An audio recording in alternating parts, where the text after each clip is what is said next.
Assalamualaikum warahmatullahi wabarakatuh. Apa kabarnya hari ini anak-anak? Alhamdulillah sehat ya.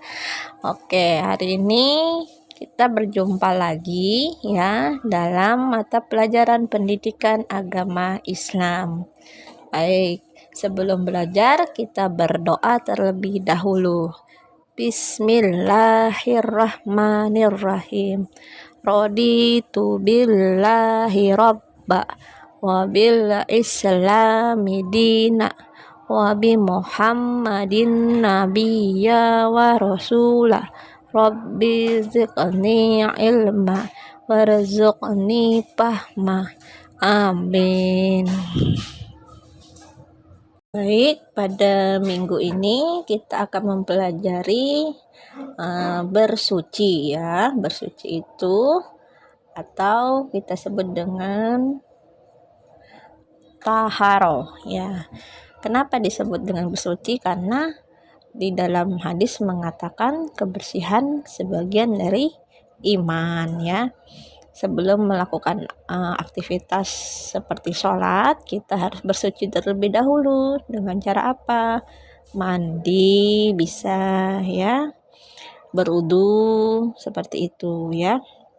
Baik, untuk minggu ini karena kita membicarakan bersuci ya, di sini kita lihat di dalam gambar yaitu yang kita harus pelajari dalam minggu ini.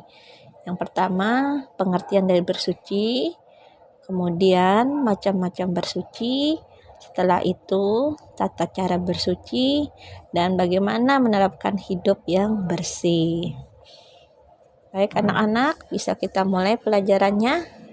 Iya, insya Allah ya. Baik, di dalam slide coba kalian perhatikan ada satu keluarga yang sedang bekerja bakti ya, gotong royong membersihkan rumah ya. Kenapa harus dibersihkan rumahnya? Iya, kalau kotor itu pasti akan banyak kuman ya. Di situ dilihat di gambar ada ayah sedang membersihkan plafon, ibu sedang menyapu lantai, kakak sedang menyetrika baju. Kemudian ada adik yang sedang mandi ya.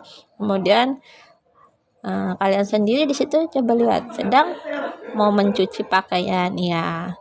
Jadi bukan hanya orang tua saja yang bertanggung jawab untuk kebersihan rumah, tetapi kita semua yang berada di dalam rumah itu tugasnya menjaga kebersihan rumah. Kalau rumah bersih, maka terhindar dari penyakit. Kuman-kuman tidak ada ya. Ya, karena kalau rumah bersih, rumah enak, nyaman dilihat, maka di dalamnya juga akan terasa enak karena kita yang tinggal di dalam rumah tersebut ya. Baik, di slide berikutnya ya, pengertian dari bersuci itu sendiri. Coba kita lihat bersama-sama. Bersuci itu adalah membersihkan badan dari najis dan hadas ya. Bedanya najis itu yang bisa kita lihat, kita rasakan ya, kita cium baunya. Sedangkan hadas itu tidak kelihatan ya, hanya baunya saja ya. Dari situ semua bisa kita lihat ya, dari bersuci itu juga disebut dengan taharoh ya. Kemudian bersuci dari najis itu disebut adalah suci ya. Dengan cara apa? Membersihkan diri. Seperti misalnya kena kencing adik ya, harus kita percitin air. Kemudian kita kena darah hewan ya, di baju kita itu kita harus cuci ya. Kemudian bersuci itu harus dilakukan setiap waktu. Karena apa? Seperti sebelum sholat kita harus berudu dulu ya. Sebelum kita menghadap Allah, kita harus benar-benar bersih. Bersih dari apa? Dari hadas, najis, ataupun kotoran yang lain ya. Baik itu bersih dari badan kita maupun pakaian kita ya. Karena seperti tadi Ibu bilang, kebersihan adalah sebagian dari iman. Nah, itu yang sangat penting ya. Karena Allah senang orang yang bersih ya. Masa kita mau menghadap Allah atau dalam keadaan sholat kita harus kotor-kotor, kan tidak mungkin. Nanti kita mau minta sama Allah dikabulkan doa, tapi kita sendiri tidak menjaga kebersihan ya, Allah tidak mau ya. Allah itu senang hambanya yang bersih ya. Karena kalau kita juga kotor ya, itu temannya setan, kuman-kuman banyak yang mau menghinggap ya, mau menghampiri kita ya. Seperti lalat itu kalau di tempat kotor itu sangat senang. Sangat senang karena apa? Dia senang hinggap. Nah, setelah itu dia ke tempat yang bersih, itulah seperti itu ya, senang yang di tempat kotor. Di tempat kotor itu banyak kuman, kemudian banyak bersarang penyakit juga. Kemudian selanjutnya adalah contoh dari najis dan hadas.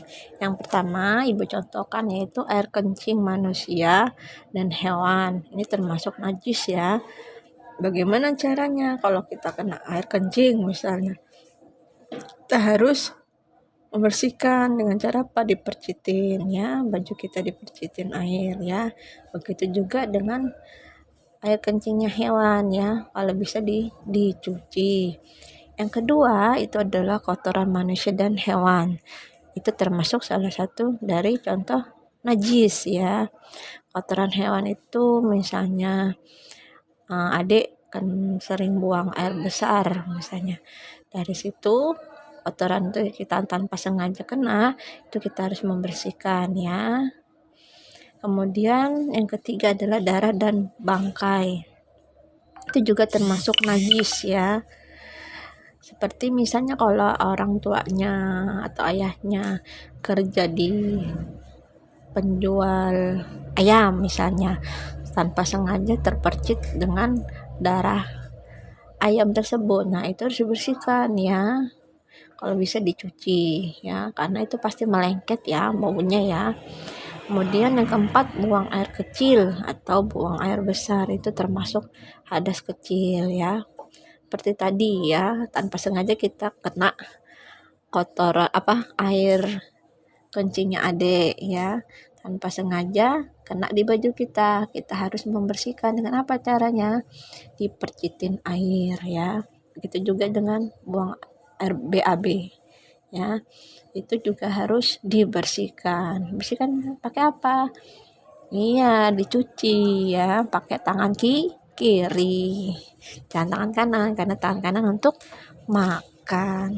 Tentu juga termasuk hadas ya, termasuk hadas. Jadi kalau kalian buang angin itu satu pada tempatnya, yang kedua itu juga termasuk hadas kecil ya. Baik, slide berikutnya itu adalah alat bersuci. Coba dilihat di gambar, itu contoh-contoh ciptaan Allah yang sering kita jumpain ya.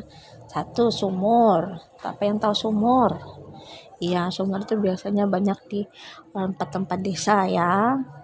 Biasanya itu orang-orang desa yang kampung itu sering sumber mata airnya adalah di sumur ya, karena itu tidak bakalan habis. Kemudian di sungai. Nah, biasanya kalau dalam orang perjalanan itu kita membersihkan diri ataupun berwudu itu bisa langsung dari sungai, karena airnya memang sedang mengalir ya, itu sangat dipakai. Kemudian hujan juga bisa digunakan untuk bersuci ya. Kemudian pantai juga airnya yang berbentuk air itu bisa digunakan untuk bersuci, asalkan airnya itu bersih. Baik, slide berikutnya adalah macam-macam bersuci. Ada berapa dia? Ada 4 golongannya. Yang pertama itu dengan cara mandi ya. Sudah ada yang mandi di sini? Iya, pasti sudah mandi ya. Untuk mandi sendiri itu kita sering lakukan 2 kali sehari. pagi dan sore. Kemudian saat mandi kita juga kalau bisa rambutnya disampo, dikeramasin ya, biar kita seger. Giginya jangan lupa digosok ya, biar kuman-kuman yang ada di mulutnya itu hilang. Napas juga harum ya, badan juga pas selesai mandi juga harum ya, biar kita terhindar dari penyakit. Sering-seringlah mandi. Yang kedua adalah istinja. Istinja itu artinya membersihkan najis pada kubur dan dubur ya. Apa itu? Di alat kemaluan kita ya, waktu kita buang air besar misalnya. Nah, itulah kita bersihkan sebelah kiri ya, tangannya ya. Kemudian istinja ini membuat badan kita menjadi bersih dan nyaman. Iya, kalau tidak dibersihkan habis buang air kecil atau buang air besar kan jorok ya. Selain itu juga bau ya. Kemudian istinja itu dapat menggunakan air ya, pasti. Tisu ini jarang ya, kecuali dalam keadaan di pesawat ya, tidak ada air. Kemudian daun ataupun batu, ini biasanya kalau dalam keadaan terdesak ya, di hutan menggunakan daun atau batu, tapi kebanyakan biasanya yang sering ditemui adalah air. Setelah itu berudu. Wudu ini dilakukan kita sebelum sholat ya. Wudu ini termasuk membersihkan hadas kecil gunanya ya, karena sebelum kita menghadap Allah kita harus dalam keadaan bersih ya. Wudu ini juga menggunakan air yang suci, yang sedang mengalir ya, bukan hanya air yang sedang di ember atau di biskom, kalau bisa air yang sedang mengalir ya. Kemudian tayamum, yang keempat itu ada tayamum. Tayamum ini dilakukan ketika juga sebelum sholat, tetapi tayamum ini kalau dalam keadaan sakit boleh menggunakan tayamum, ataupun keadaan mendesak sedang dalam perjalanan. Bagaimana caranya? Kita menggunakan debu ya. Tayamum ini diperbolehkan asal dalam keadaan sakit ataupun terdesak, tidak ada air ya. Gambar berikutnya adalah tata cara berwudu. Coba kalian perhatikan, temannya sedang berwudu. Ada berapa dia? Ada 8 langkah ya. Selain itu niat dan berdoa setelah berwudu. Coba perhatikan gambar yang pertama, itu adalah tangan harus dibersihkan, sela-selanya itu digosok ya, agar apa yang kita pegang tadi tanpa sengaja itu akan hilang ya. Kemudian yang kedua itu adalah kumur-kumur ya, kumur-kumur kemudian dibuang ke sebelah kiri, jangan ditelan airnya, kotor ya, karena itu airnya tidak masak ya, air dari pam. Setelah kumur-kumur sebanyak 3 kali, kemudian hidung dibersihkan juga sama sebanyak 3 kali ya, kotoran-kotoran yang ada di hidung dibersihkan ya, agar tidak ada yang tersumbat waktu kita sholat. Sama juga 3 kali setelah hidung, kemudian muka ya, atau wajah dibersihkan juga sebanyak 3 kali. Kemudian yang kelima itu adalah tangan ya, tangan kanan duluan mulainya ya. Tangan itu dibersihkan sampai siku. Setelah 3 kali yang kanan, kemudian yang kiri juga 3 kali ya, sampai digosok-gosok tangannya. Kemudian gerakan yang keenam itu adalah membasuh ke kepala sebanyak 3 kali. Setelah itu yang ketujuh membasuh telinga kanan dan kiri sebanyak 3 kali. Dan terakhir itu adalah kaki ya, kaki, sela-sela kaki sampai mata kaki. Dari kaki yang kanan 3 kali, kemudian kaki kiri juga 3 kali. Setelah itu berdoa ya. Pasti kalian sering melakukan ini ya, karena tiap waktu harus kita kerjakan sholat itu ya, karena sebelum sholat itu harus berudu dulu. Nah, gerakan selanjutnya itu adalah tayamum tadi ya, yang keadaannya terdesak boleh menggunakan tayamum sebagai pengganti wudhu ya. Itu gerakan yang pertama, kedua belah tangan kita, telapaknya kita tempelkan ke dinding ya, untuk mengambil debu. Setelah itu dibersihkan dulu sebentar, baru diusapkan ke wajah. Setelah itu ambil lagi debu yang berada di dinding ataupun pasir penggantinya, kemudian bersihkan dulu tangannya. Setelah itu diusapkan ke tangan sampai siku ya. Ini pengganti sebagai yang tidak sakit ataupun yang dalam keadaan perjalanan tidak mendapatkan air, boleh menggunakan tayamum. Kemudian hikmah dari berudu itu sendiri ada berapa itu? Ya, ada 6. Yang pertama, kita sudah melaksanakan perintah Allah ya, karena sebelum sholat kita harus membersihkan diri dulu, bersih dari kotoran ya, badan kita maupun baju yang kita pakai ya. Setelah itu kita hikmahnya adalah meneladani Rasul juga senang dengan hambanya yang taat kepada Allah ya, dengan cara apa tadi? Berudu ya. Berudu itu kita harus dalam keadaan bersih, suci ya, baru boleh melaksanakan sholat. Yang ketiga, memperoleh cinta Allah. Hambanya yang mematuhi perintah Allah, maka Allah juga akan mengabulkan setiap doa-doanya ya. Kalau kita taat, Allah juga pasti akan senang ya. Kemudian dengan berudu kita bisa menghapus dosa ya, dosa-dosa kita berguguran. Setelah itu meningkatkan derajat di hadapan Allah. Iya, kalau kita tidak dalam keadaan bersuci, kita dilarang untuk sholat, karena di dalam sholat itu sendiri maka Allah akan mengangkat derajat kita sebagai hambanya yang berakhlak mulia. Kemudian juga menjaga kesehatan dan terhindar dari penyakit.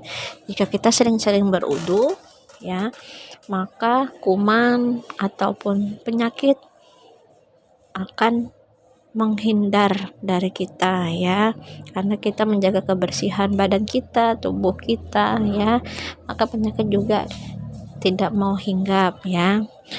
Kalau bisa sebelum tidur juga usahakan berudu ya, biar dalam keadaan suci. Oke, yang terakhir itu adalah cara hidup bersih ya.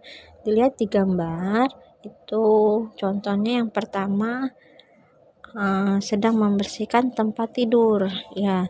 Usahakan setelah tidur itu kamar maupun ranjang atau kasur tilam yang kita pakai itu harus kita bersihkan ya. Jadi kita mau istirahat kembali juga enak. Kalau kamar bersih, kamarnya rapi, itu senang karena sewaktu-waktu misalnya teman masuk kamar ya, wah rapi banget kamarnya ya, teman juga akan senang melihat, Bu juga pasti akan senang. Yang kedua ya, mandi. Usahakan sebelum berangkat sekolah maupun setelah main ya, itu mandi. Berapa kali tadi mandi? 2 kali, pagi dan sore hari. Kemudian gambar ketiga itu apa? Iya, sedang mencuci.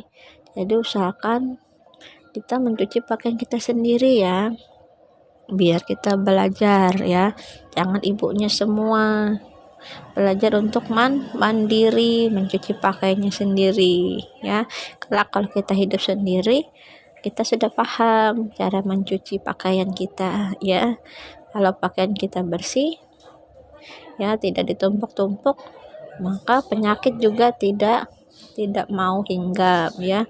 Kemudian yang keempat, menggosok gigi. Jadi usahakan sebelum mandi juga gosok gigi, setelah makan juga usahakan gosok gigi biar kuman-kuman yang ada di mulut, di sela-sela gigi, lubang-lubangnya tidak bersarang ya. Baik, itu saja penjelasan Ibu hari ini. Kurang lebihnya mohon maaf. Assalamualaikum warahmatullahi wabarakatuh.